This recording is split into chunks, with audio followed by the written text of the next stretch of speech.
Yom Kippur. Sábado 6 de octubre de 1973, Yom Kippur, el día más sagrado del calendario judío.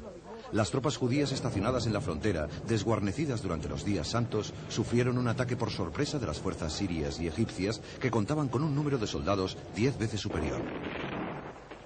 Por primera vez aprendieron a respetar la valentía y la capacidad de lucha de los ejércitos árabes.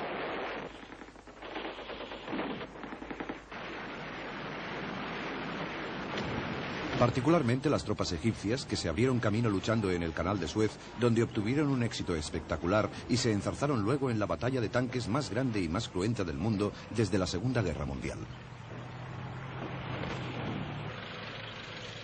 Fue una guerra en la cual la tecnología militar más reciente hizo cambiar las tácticas convencionales, transformando las teorías comunes de la guerra moderna. Los sistemas de alta tecnología de los misiles soviéticos midieron sus fuerzas con la superioridad ya establecida de las fuerzas aéreas israelíes y dificultaron sus misiones de apoyo en tierra durante las primeras horas de la guerra. En tierra, la aparentemente invencible armada israelí tuvo que hacer frente a una nueva generación de misiles antitanque dirigida por una infantería árabe muy bien entrenada, que no tenía nada que ver con los soldados que hicieron las campañas de 1956 y 1967. La pregunta que todos los israelíes hacían entonces era, ¿por qué estaban tan mal preparados? La respuesta está en la apabullante victoria israelí de 1967. Entonces el factor clave habían sido aquellas 3 primeras horas del 5 de junio, cuando el poder aéreo israelí prácticamente borró del mapa todas las fuerzas aéreas de los árabes. En aquella ocasión, el impacto de la supremacía aérea transformó el curso de la guerra en tierra.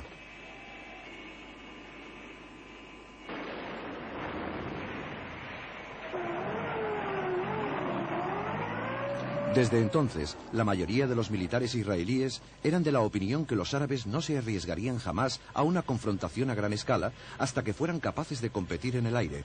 En 1975, las fuerzas aéreas árabes eran lo suficientemente potentes como para enfrentarse de nuevo. De todas formas, la derrota había sido tan flagrante que los líderes de los países árabes se vieron sometidos a una gran presión en sus respectivos países para intentar un nuevo enfrentamiento. Los altos del Golán de Siria, la franja oeste de Jordania y la península egipcia del Sinaí les recordaban constantemente la humillación sufrida en 1967. El rey Hussein, que había perdido una parte considerable de territorio jordano en la guerra contra Israel, no podía permitirse otra confrontación. Israel todavía estaba en inferioridad de condiciones en lo que respecta a un número de soldados, de tanques, aviones y misiles, comparado con los contingentes reunidos de Siria y Egipto. Estas fuerzas también debían cubrir 2 frentes distintos. Desde la pérdida del Sinaí en 1967, los egipcios se habían concentrado en la defensa de la orilla oeste del Canal de Suez, la Cisjordania. Los israelíes sabían por experiencia que el control del desierto dependía de los 3 desfiladeros que cruzan la cordillera montañosa más allá de su cuartel general del Sinaí, en Bir Gifgafa. En consecuencia, construyeron una línea defensiva frontal a lo largo de la orilla este del canal con una serie de fuertes, que llevaba el nombre del general Bar-Lev. En caso de alarma, los tanques tomarían posiciones determinadas previamente. Los egipcios dispusieron una de las más densas murallas de misiles del mundo, estableciendo así un paraguas antiaéreo en todo el área del Canal de Suez con el fin de neutralizar la fuerza aérea israelí. El presidente egipcio Sadat se dio cuenta de que, aun no disponiendo de una fuerza aérea comparable a la del enemigo, podía llevar a cabo una guerra limitada bajo este paraguas y negociar después apoyado por Rusia. Compartió su proyecto con el presidente sirio Assad, que también obtuvo misiles soviéticos SAM para emprender la batalla del Golán. Se pusieron de acuerdo para organizar un ataque conjunto en el momento en que Israel estuviera menos preparada. El ministro de Defensa egipcio, general Ahmed Ismail, fue el comandante en jefe de las fuerzas conjuntas de Siria y Egipto. Negoció con los rusos para contar con apoyo armamentístico. Colaboró con él su jefe de Estado Mayor, general Shad el-Shazli, que era una figura carismática que había dirigido una brigada de paracaidistas de élite en el Sinaí en 1967. Acabó con la imagen de playboys del Cairo que se tenía del cuerpo de oficiales egipcios e inició un riguroso entrenamiento. Sus preparativos fueron minuciosos. Estudió incluso viejos registros de la Compañía del Canal de Suez para comprobar el régimen de mareas. Pero fue despedido discretamente a mitad de la guerra, después de oponerse a Sadat a propósito del papel que debía cumplir la reserva blindada en un momento crucial. Por parte israelí, el ministro de Defensa Moshe Dayan era una fuerte personalidad que había controlado los asuntos de defensa durante años. Su coraje y su talento fueron ampliamente demostrados durante la campaña del Sinaí en 1956. Pero en esta ocasión no dio la talla. Desde un primer momento estuvo invadido por las dudas y se mostró pusilánime, sin voluntad para tomar responsabilidades en situaciones militares decisivas. Después de la guerra, fue duramente criticado por la falta de preparación del ejército israelí. El general Dayan describió el canal de Suez como la mejor trinchera antitanque del mundo. Calculó que se tardarían 24 horas en tender un puente a través del canal y sortear los bancos de arena que los israelíes habían construido a lo largo del canal, que en algunos puntos alcanzaban los 18 metros. Un tiempo más que suficiente, según él, para que la reserva blindada, esperando en la retaguardia del Sinaí, apoyara los fuertes a lo largo de la línea Bar-Lev. Los 600 israelíes que guarnecían los fuertes de Bar-Lev se habían relajado un tanto. Los egipcios habían estado haciendo ejercicios regularmente durante meses e incluso construían nuevas instalaciones, presumiblemente para matar el aburrimiento.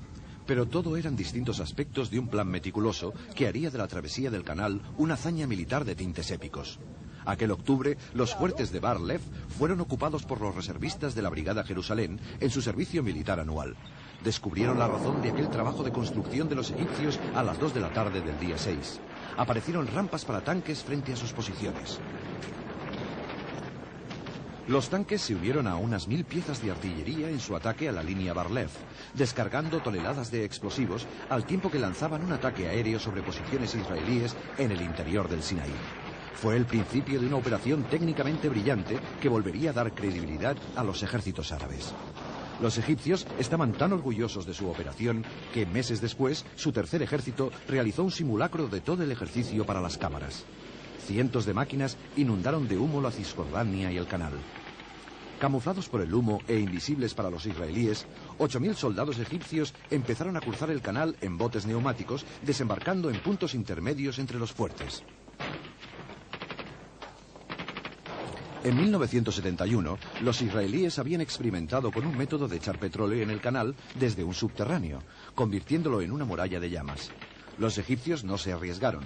La noche anterior, un grupo de hombres rana había bloqueado las tuberías que iban a dar al canal.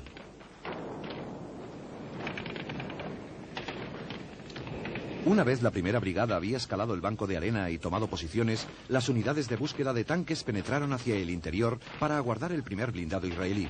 Iban equipados con armamento antitanque RPG-7 y el misil soviético antitanque más moderno, el Shager. Empaquetado en una maleta, podía montarse en breves minutos. Su sistema de guía de alambre con un alcance de 2700 metros exigía una gran valentía y habilidad por parte de los operadores. Cada uno de ellos había disparado 100 cohetes en las sesiones de entrenamiento y causaron estragos entre los tanques israelíes. Una sola unidad derribó 8 tanques en los primeros 10 minutos. Con la defensa de tanques en su lugar y la llegada de equipamiento pesado, la segunda fase de la operación podía empezar. Una serie de grupos con la misión de despejar las defensas israelíes empezaron a actuar, allí donde la Brigada Jerusalén estaba repeliendo el ataque después del choque inicial.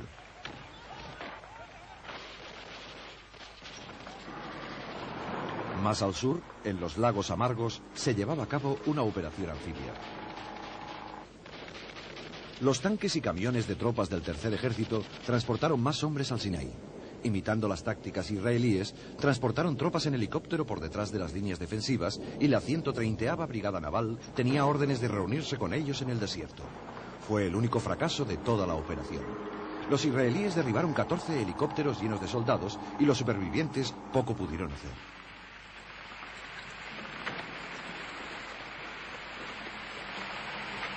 Los generales egipcios habían estimado la pérdida de unos 10.000 hombres solo en la travesía del canal. De hecho, la cortina de fuego había mantenido a los israelíes en sus búnkers y